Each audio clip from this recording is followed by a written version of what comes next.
هدي الله سبحانه وتعالى يوم الآخر الإيمان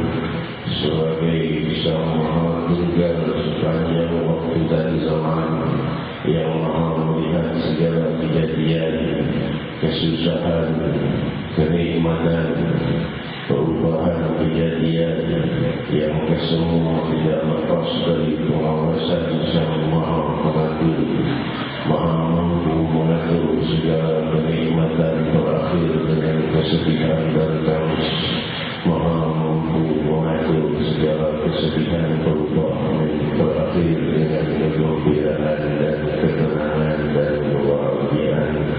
Maka adakah tujuan melebihi Allah? Adakah kehendak kita yang tidak bisa dijalankan Allah? Adakah hajat kita yang tidak bisa terselesaikan dengan bantuan Allah? Barat dan timur butuh kita mohonkan bantuan, tetapi Rabbul Alamin Maha mampu menyelesaikannya di dalam sekejap. Wa amruhu illa kalamhil basar. Dan Allah Maha mampu berbuat lebih cepat dari kedipan mata, berubah keadaan yang hina menjadi mulia dan yang mulia menjadi hina. Qulillahumma malikul mulk wa qulillahumma malikul mulk tu'til mulka man tasha' wa tanzi'ul mulka mimman tasha' wa tu'izzu man tasha' wa tudhillu man tasha' biyadikal khairu innaka 'ala kulli shay'in qadir. Katakanlah wahai Muhammad, wahai Allah yang Maha memiliki kerajaan jagat raya, Kau yang memberikan kekuasaan kepada siapa yang Kau kehendaki, dan Kau yang mencabut kekuasaan dari yang Kau inginkan, dan Kau memuliakan siapa yang Kau inginkan, dan Kau hancurkan siapa yang Kau inginkan, dan di dalam genggaman-Mu segala kebaikan dan kesuksesan, dan Kau Maha berkuasa atas segala sesuatu. Kalimat ini merangkum seluruh hajat kita mulai lahir hingga wafat, hingga akhir zaman, hingga yaumul qiyamah. Allah bahwa namanya tidak lepas menguasai kehidupan kita sampai kita wafat, dan setiap nafas kita terus berjalan di dalam kehendak-Nya. Beruntung mereka yang selalu mengingatnya. Semoga aku dan kalian selalu dalam lindungan-Nya, selalu dalam kelanjutan-Nya, selalu dalam pengampunan-Nya, selalu dalam keindahan-Nya, selalu dalam rahmat-Nya, selalu dalam anugerah-Nya, selalu dekat dengan Nabi yang paling dicintai-Nya, Sayyidina Muhammad. Allah Subhanahu wa ta'ala berfirman, "Wan najmi idza hawa ma dhalla sahibukum wa ma ghawa ma yantiqu wa ma yantiqu 'anil hawa in huwa illa wahyun yuha allamahu shadidul quwa dhu mirratin fastawa thumma dana fatadalla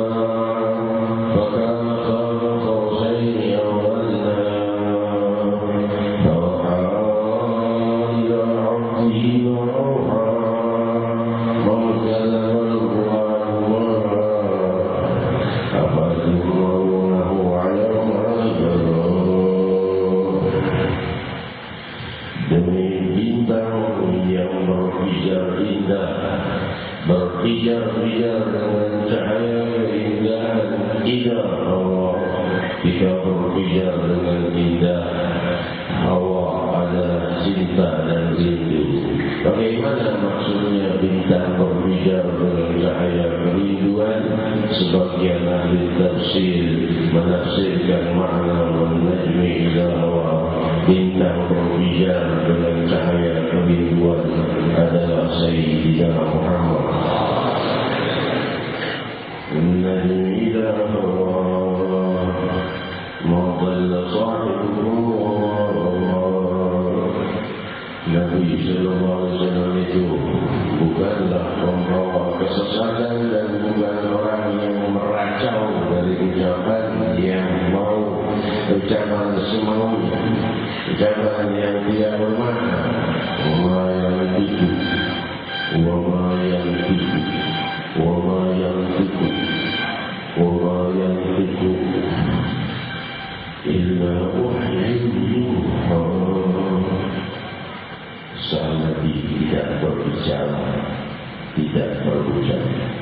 tidak bersuara kecuali wahyu. Wallah, nataqah berbeda dengan takallam. Nataqah itu berbicara atau bersuara atau berucap sudah termasuk an-nutq. Jadi ucapan dan suara beliau itu mewakili wahyu ilahi, bukanlah beliau diputuskan, tapi Allah yang mewakilkan wahyunya meluap melalui suara Sayyidina Muhammad. Menentukan bahwa dia tidak berbicara dari hawa nafsu, bukan dari keinginannya, bukan dari kemauan pribadinya. In huwa illa wahyun yuha. Ucapannya itu adalah wahyu yang diucapkan Allah Subhanahu wa taala, diteruskan oleh lidah terindah dari semua lidah, lisan tersuci dari semua lisan, bibir termulia dari semua bibir, suara yang terpilih untuk mewakili tuntunan ilahi Sayyidina Muhammad.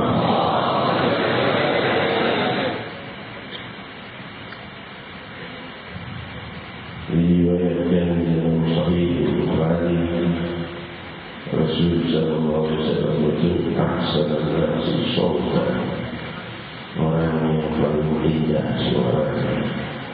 Jika bicara, jika memberikan tausiah, dan jika membaca syair qasidah, tidak ada suara yang lebih indah dari suara Sayyidina Muhammad. Suara yang membuat semua satu wali sujud dan tenang. Suara yang membuat satu wali yang gelap berubah terang benderang dengan satu wali yang bercahaya iman.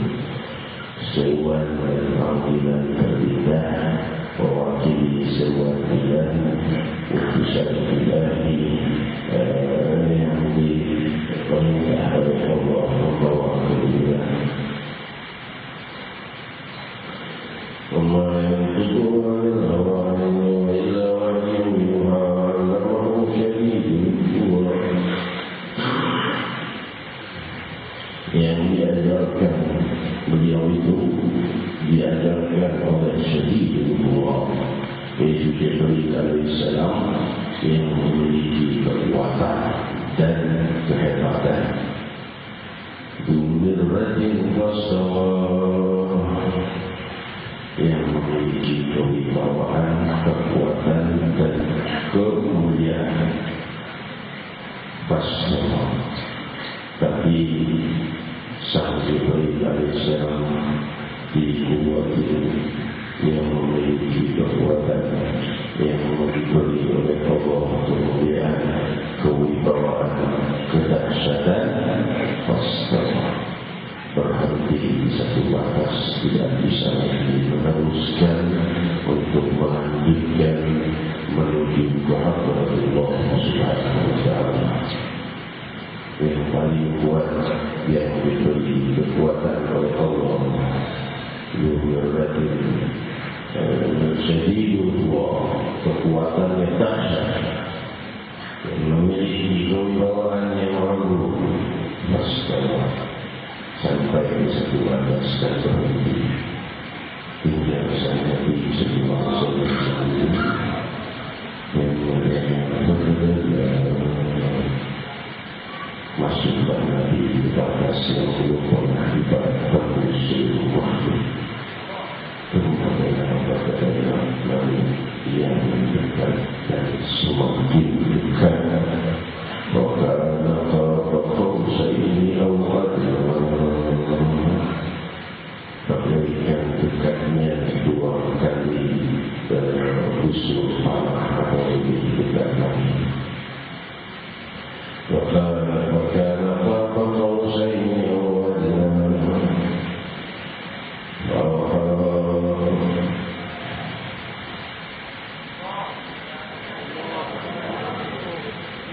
bisakah kau bayangkan ada satu tempat yang tidak bisa ditembus oleh seluruh tidak jutaan triliunan malaikat, tidak pula Jibril alaihissalam, tidak para nabi dan rasul, tidak para wali dan saleh, tidak para bintang dan seluruh makhluk. Tembus berhadapan dengan terbukanya 70.000 tabir yang terbuat dari cahaya air dan kegelapan, berhadapan dengan berbagai kemadanan, bukan hanya berhadapan dari kejauhan, tapi Nabi Sallallahu Alaihi Wasallam diperintahkan mendekat.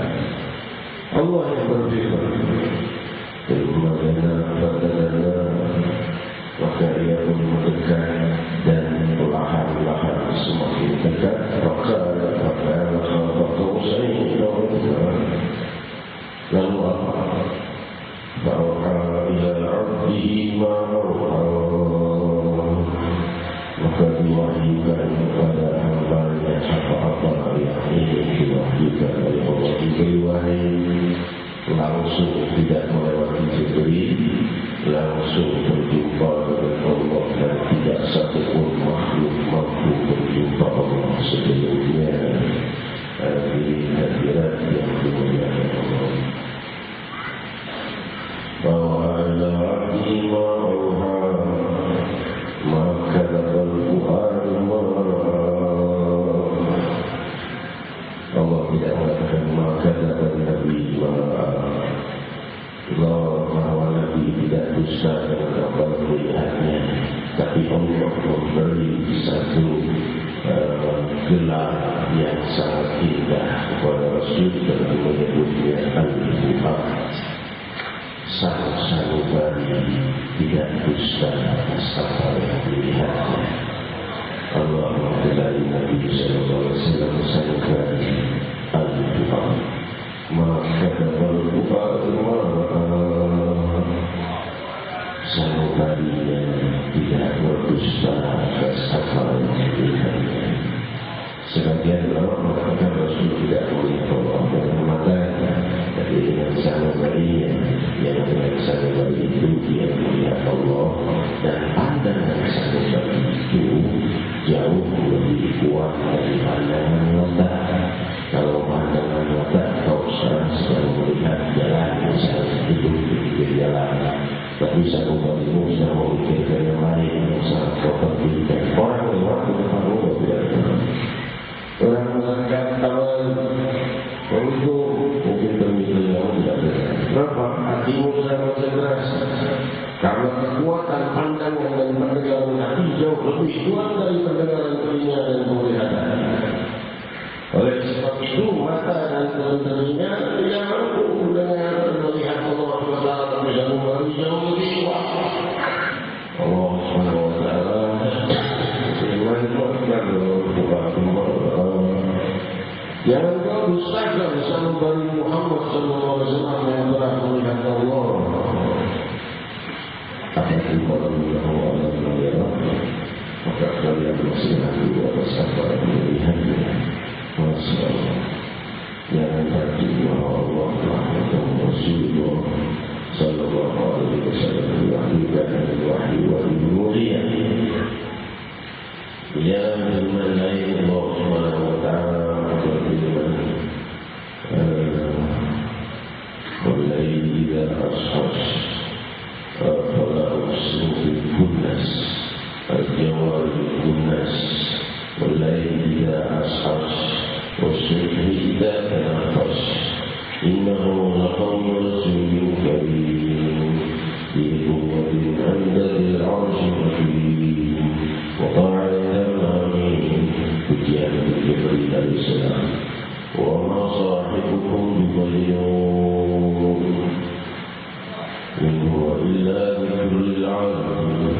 In jaa'a fa ayna tadhhabun, in huwa illa dzikrun lil 'alamin.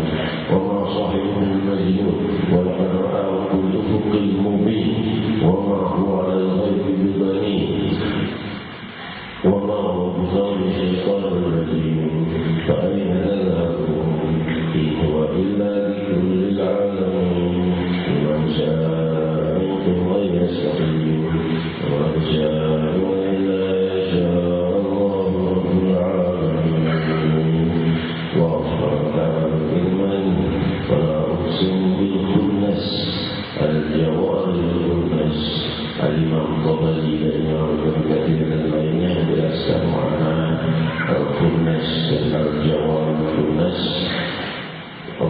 bersumpah malam simul kunnas, aku bersumpah demi 5 bintang yang terbit di malam hari dan hilang di siang hari.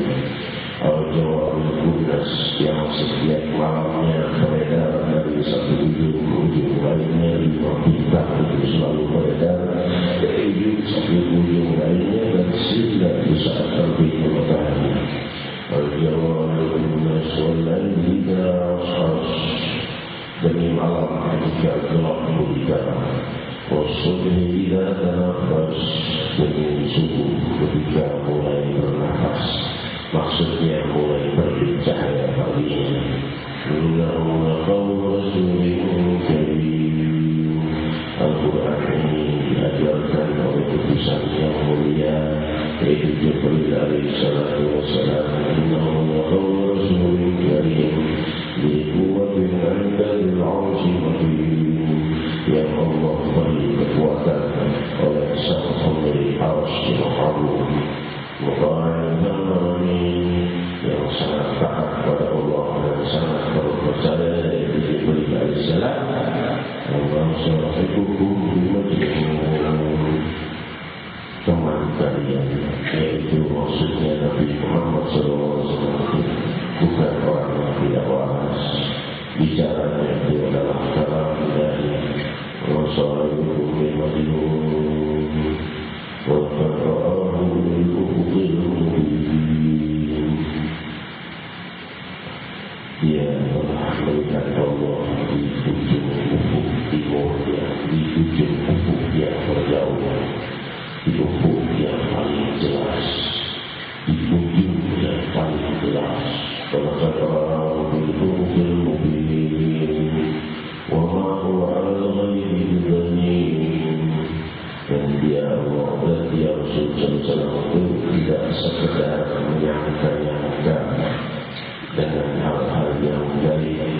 Hal gaib itu banyak yang tidak diketahui oleh manusia karena itu banyak. Dalam malam gaib lainnya tidak diketahui kita. Tapi dari semua yang gaib, adakah maksud gaib itu tersembunyi? Maksudnya kesempatan. Dari semua yang tidak bisa dilihat manusia, adakah yang lebih tersembunyi dari melihat Allah? Ini yang tidak bisa dilihat bukan hanya oleh manusia, tapi oleh seluruh makhluk. Maka yang paling tersembunyi atau yang paling gaib dari semua yang gaib adalah melihat Allah, dan itu telah dilihat Sayyidina Muhammad.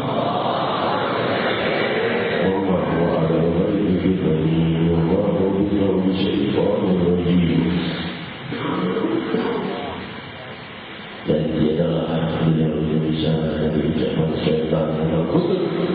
Allahumma illa bi'ulil alamin. Rasul dan Al-Quran itulah peringatan bagi alam semesta.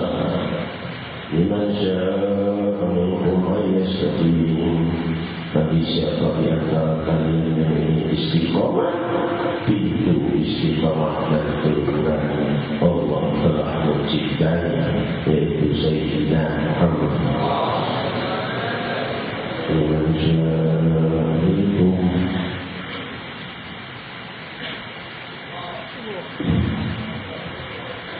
liman sya'a minkum, Allah berfirman bagi siapa di antara kalian yang mau kalimat kalian itu sampai pada dirimu dan diri kalian semua. Hukum bagi siapa yang menghendaki dari antara kalian, pastikan kami di antara mereka Allah.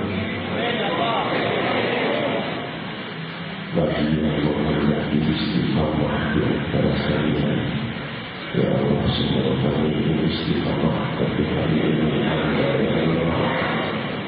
Siapa yang tidak ingin dekat denganmu? Siapa yang tidak ingin melihat yang maha indah? Kami melihat gunung indah, musibah. Kami melihat gelombang lautan pantai indah, musibah. Kami melihat tumbuhan dan semua ciptaan-Mu banyak sekali yang indah mempesona kami. Bagaimana kami tidak ingin melihat-Mu yang maha indah melindungi. Cuma kami malu dengan dosa-dosa kami. Ya Allah, pantas makanan dosa melihat-Mu maha indah.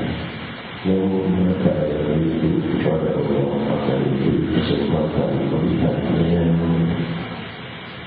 Jika orang telah masuk surga di antara mereka masih belum diperlihatkan keindahan Allah, mereka masih murung, mereka tidak senang dengan segala istana kemegahan dan segala keindahannya. Ditanya mereka, kenapa kalian masih murung? Maka berkata mereka, kami belum melihat Allah. Nikmat terbesar melihat Allah. Maka Allah SWT berkata, malaikatku, kenapa kalian tutup mata mereka dari melihatku? Tapi kami wa'aluhu sallallahu. Allah mata kau tak dosa, sering melihat Allah yang haram. Maka seperti itu tidak pantas melihat keindahan-Mu, hai Allah. Mereka sudah masuk surga, sudah Kau beri anugerah yang besar. Masa ia pantas mata penuh dosa yang melihat-Mu? Allah berkata, orang ini a'inu indama syaitan liqa'i. Tapi dulu mata mereka pernah menangis rindu ingin melihatku. Buka tabir agar mereka bisa melihatku. Mereka pernah mengalirkan air mata rindu, matanya ingin melihatku. Wanahabba liqa'i ahbabtu liqa'ahu. Barang siapa yang rindu jumpa dengan Allah, Allah rindu jumpa dengannya. Jika saat ini kau rindu dengan Allah, saat ini Allah sedang rindu padamu, makin ingin kau melihat Allah, makin ingin Allah jumpa denganmu, dan hari-harimu akan dibuat semakin indah dan mulia, karena engkau adalah amu di muka bumi yang dirindukan Allah.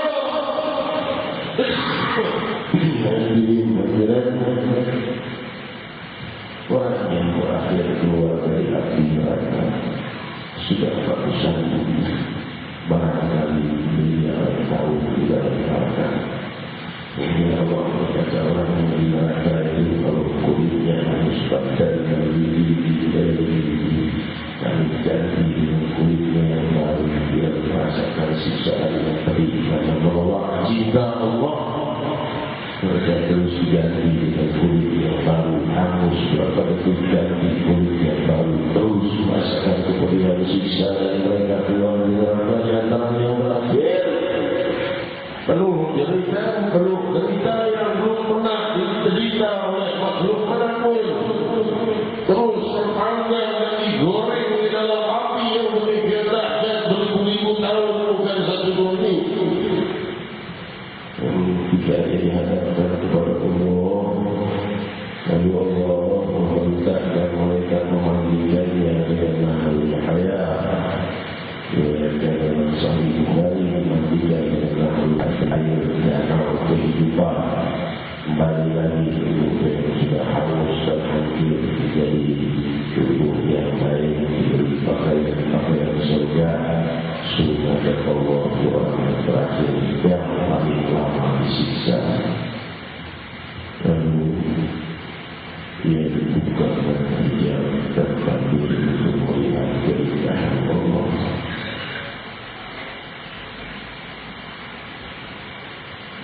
Allah bertanya, hambaku, berapa lama kau di neraka?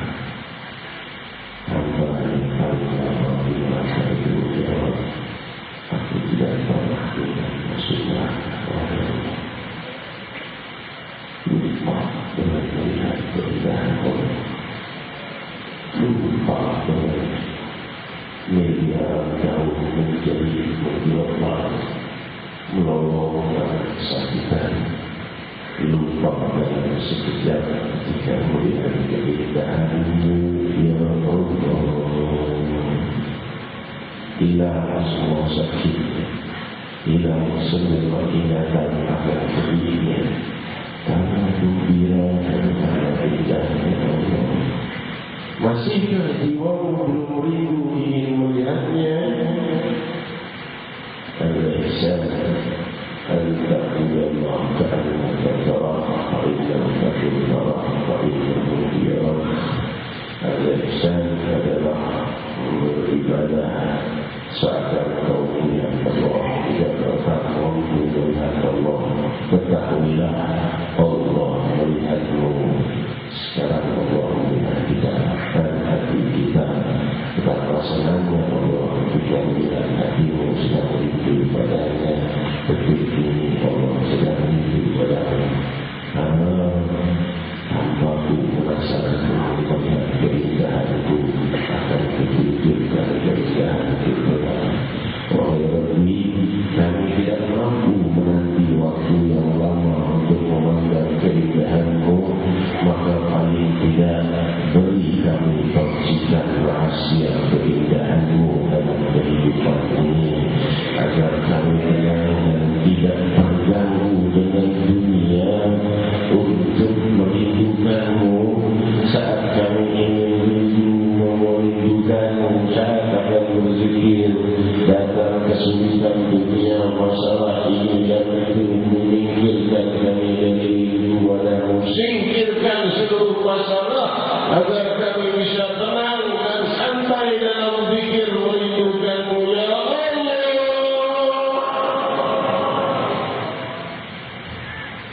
Pegang kita dari rindu kita kepada Allah karena urusan-urusan sayangnya-Mu. Rasul berkata, Rasulullah bersabda, dunia di mata Allah tidak melebihi sebelah sayapnya. Maka lebih urusan sayapnya-Mu selalu mengganggu kami dari rindu kami kepada-Mu. Urusan dunia ini kami berkenal untuk melihat keindahan-Mu. Rabbi, beri kami kemudahan dan kehidupan sehingga segala kesulitan dan kesedihan biarkan hari-hari kami bercahaya dengan rindu padamu, dengan kehidupan yang tenang dan penuh kemudahan. Kenapa minta kemudahan di dunia? Bukankah musibah harus datang di dunia, karena dunia bukan surga? Rabbi, kami tidak butuh dunia dan tidak butuh surga. Kami butuh rindu padamu di surga atau di dunia. Maka jangan tampakkan kesulitan kami dengan hati yang sudah terbakar dengan kerinduan ingin melihat-Mu. Kau tambah pula dengan halangan-halangan masalah dunia di dunia ini. Permudahkan kami, tidak kami bisa lebih khusyuk merindukan-Mu ya Allah. Rasul sallallahu alaihi wasallam bersabda dalam hadis sahih Bukhari dalam satu sama-sama, Rasulullah sallallahu alaihi wasallam Allah azza wa jalla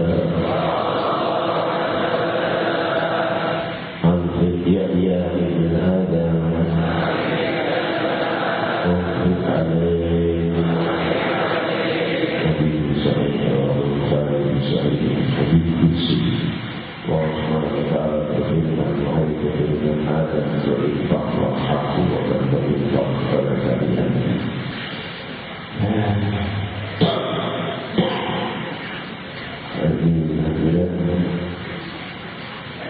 ditanyakan kepada Rasulullah sallallahu alaihi wasallam. Rasulullah sallallahu alaihi wasallam bersabda, akan datang satu masa, satu masa hatta yufidul mal, akan datang satu waktu sampai lupa uang harta, hatta sahibul mal,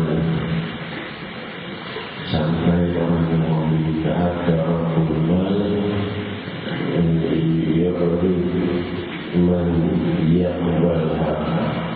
ولا أحد يقبلها حتى يعرضه لأحد فقال لا أرى وكان صحيح البخاري. Seorang Rasulullah SAW bersabda, datang di waktu nanti sudah nanti waktu yang masih lama kata Rasul, Allah berikan harta tumpah uang seluas-luasnya di dunia. Kapan itu terjadi? Saya akan jelaskan. Maka Rasulullah kata, orang-orang semuanya mampu. Pembeli harta ibu mau berinfak pada siapa, karena tidak ada lagi yang mau terima. Akhirnya bukan orang yang datang meminta-minta, tapi orang mampu yang meminta-minta orang lain untuk menerima hartanya. Dia menawarkan hartanya sangat ambil emasku ini bagian ini ambil, sampai yang seorang berkata, tidak kalau beli aku juga begitu upah tidak butuh dengan bantuanmu, itu akan datang waktunya jadi Sayyidina kapan waktu itu muncul apabila Islam sudah dijadikan titular dan Muhammad sudah dipandang sebagai panutan tunggal. Hadirin hadirat, apa ciri-ciri munculnya kemakmuran itu adalah kebangkitan Islam. Apa ciri-ciri kebangkitan Islam? Rasul berkata di akhir zaman Islam akan bangkit dengan bangkitnya para pemuda. Kalau pemuda sudah bangkit untuk mendekat kepada sunnahku, maka tunggulah saatnya terbitnya kemakmuran yang semakin dekat dan semoga ini menjadi dari kita semua.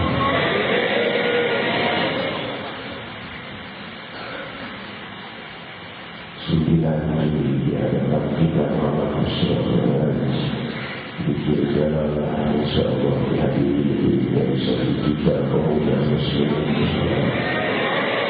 17 Juli sukses, Maulid sukses, acara sebelumnya sukses. 9 Juli ini kalau SWT semoga sukses. Belum selesai dengan 9 Juli kita tidak puas untuk mempercepat munculnya kemakmuran dengan terus menggerakkan para pemuda untuk semakin dekat kepada Allah dan Sunnah. 24 Juli di bulan yang sama, malam nisfu Sya'ban, insyaAllah juga dimalas dihadiri lebih banyak lagi muslimin. 9 Juli yang kira-kira 10 hari, 10 hari lagi. Dari 9 Juli ke 24 Juli cuma jarak 15 hari. Dalam 15 hari aku dan kalian bertugas untuk mensukseskan acara ini demi cepat munculnya kemakmuran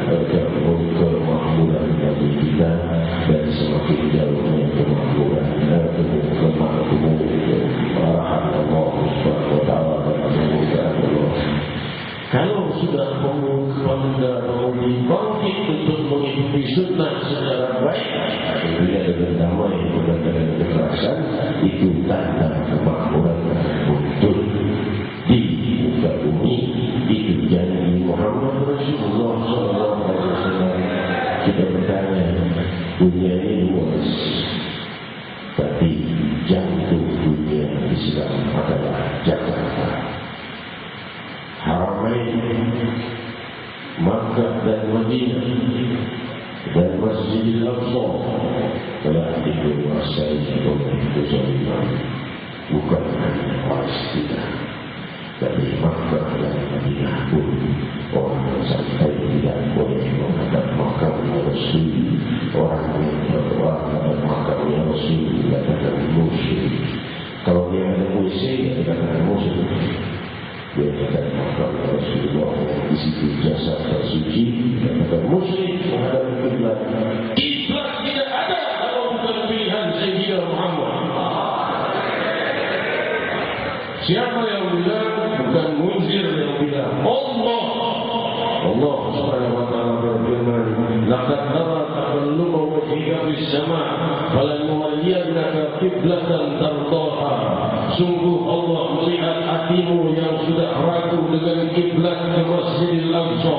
Allah melihat kau ingin mengarahkan kiblat ke tempat yang lain. Falanuwalliyannaka qiblatan tardaha. Kami mengizinkanmu merubah kiblat pada kiblat yang kau kehendaki. Maka Rasul menghadap ke Makkah Al-Mukarramah Ka'bah Musyarrafah. Turun lagi ayat Fawalli wajhaka syatral Masjidil Haram. Hadapkan kiblatmu mulai sekarang ke Masjidil Haram. Kita tidak menyembah kiblat, kita menyembah Allah. Tapi arah kiblat terserah para nabi-nabi di masanya. Semua nabi banyakkan kiblatnya ke Palestina. Nabi Muhammad juga ke Palestina. 17 bulan riwayat Sahih Bukhari bahwa kiblat ini mengarah ke Palestina. Lalu Rasul ingin kiblat ke Mekah, Allah pindahkan ke Mekah. Namun akhirat kita harus ingat, kota Madinah dan kota Mekah ini sekarang dikuasai oleh kekuasaan yang memusyikkan orang-orang yang mencintai Sayyidina Muhammad.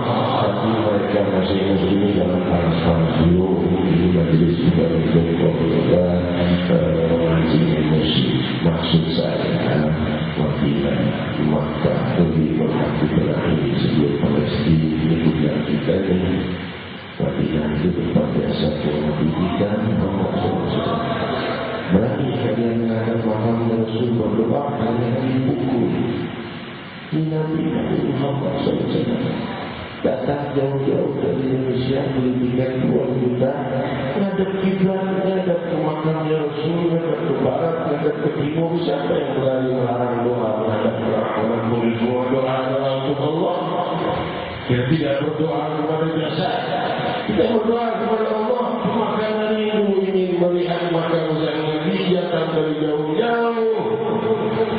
Dipukul lagi muslim, pergi dan muslim pada kiblat. Kiblat tidak ada kalau bukan pilihan Muhammad Rasulullah.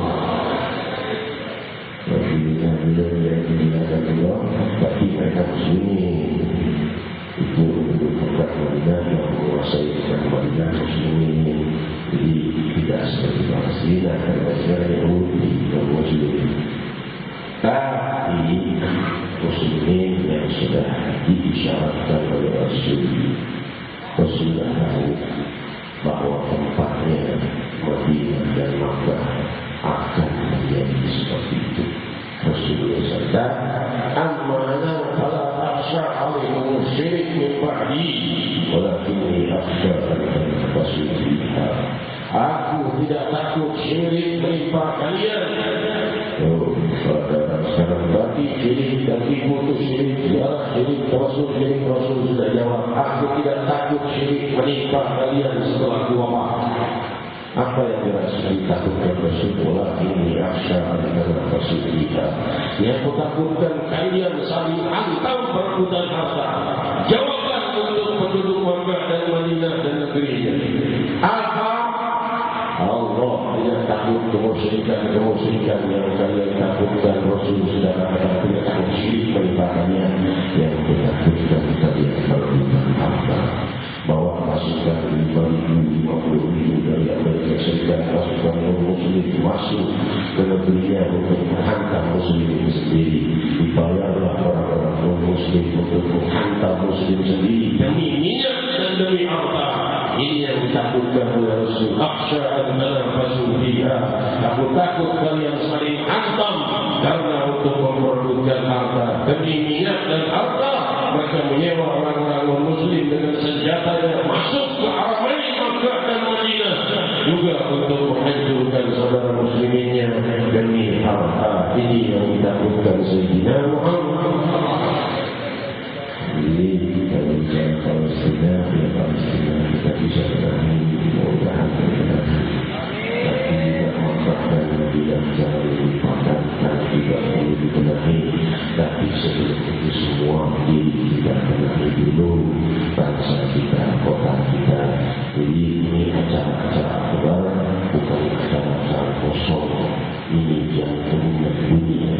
Jadi muslim terbesar di dunia adalah Indonesia. Dan Indonesia ini Pulau Jawa ini adalah jantungnya habaib di dunia. Kenapa jumlah habaib di dunia ini paling banyak di Pulau Jawa, lebih banyaknya dari Hadramaut. Juga para kiai dan ulama paling banyak di Indonesia, lebih dari negeri lain. Hadirin hadirat yang dimuliakan Allah. Jadi jantung kekuatan Islam ada di Indonesia, pusatnya di Jakarta, dan Jakarta semoga terus bangkit. Kita tidak puas sama 1 juta yang hadir, kita ingin 2 juta yang hadir. Kita 2 juta yang hadir, 3 juta yang hadir. Di jantung muslimin terbesar di muka bumi ini yang harus kita benahi dan kita bertindak. Allah berfirman nanti, ya ibadahmu berinfaklah wahai firman dan aku akan berinfak kepada kalian. Ucapan ini tidak perlu saya syarahkan karena sudah kalian pahami. Cuma kita berdoa, wahai Rabbi, kami berinfak kepada orang-orang dari saudara-saudara kami, dan Engkau anta ahabbu anta ahabbu ilaina bertasaddaqna ila fuqara'ina wa anta ahabbu bertasaddaq ilaina. Rasulullah kami bersedekah kepada saudara-saudara kami, dan kami juga jauh lebih berhak bersedekah kepada kami karena kami miskin di hadapan-Mu. Orang berkaya pun miskin di hadapan Allah. Kita bersedekah, tapi kita minta kepada yang maha kaya, karena di hadapan yang maha kaya kita juga orang-orang miskin.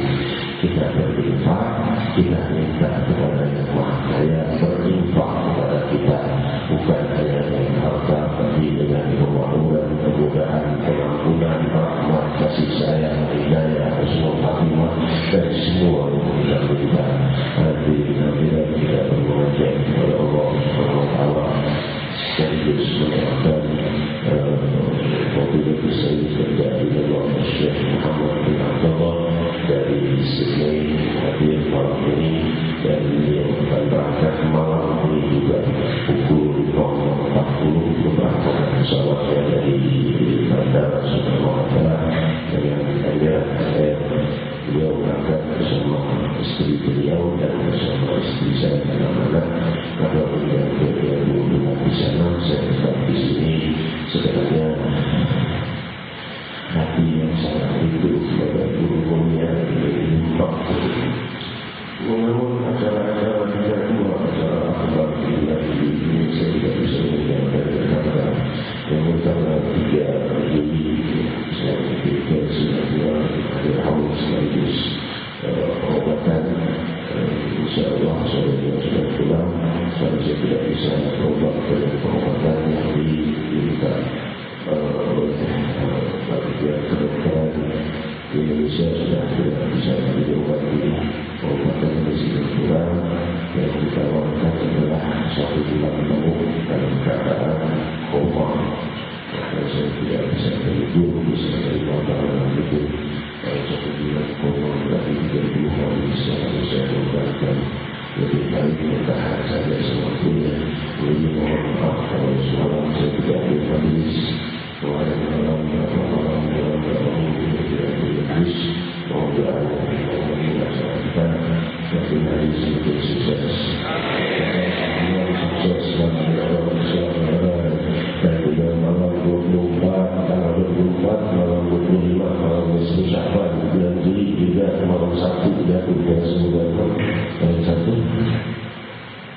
malam apa saya malam 10 Syawal, malam Selasa, bukan di sini yang kita tutup di sini. Menyampaikan masalah kekantoran baru Bismillah ini itu kalau di InsyaAllah di Monas. Tidak ada tempat lain yang akan lebih luas dari Monas. Kemarin yang hadir dilaporkan lebih dari yang hadir di Maulid, jadi lebih dari 1 juta muslim yang hadir. Jadi hanya kita perlu berpartisipasi dengan segala kemampuan kita. Anjing berbalik berinfaklah, Allah akan berinfak pada kalian. Berinfak itu bukan dengan uang, bisa dengan doa, bisa dengan pemberian, bisa dengan bantuan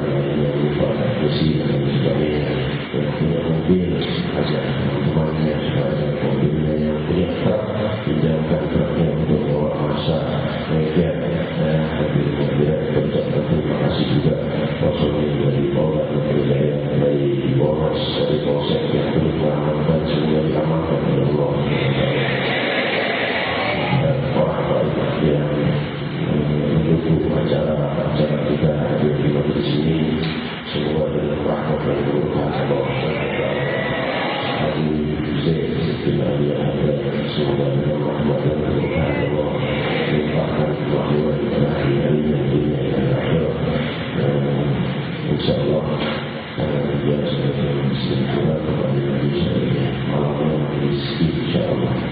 Demikian dengan Allah kita berdoa kepada Allah agar Allah berlimpah kepada kita dengan segala anugerah yang jauh lebih luas.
صراط الذين أنعمت عليهم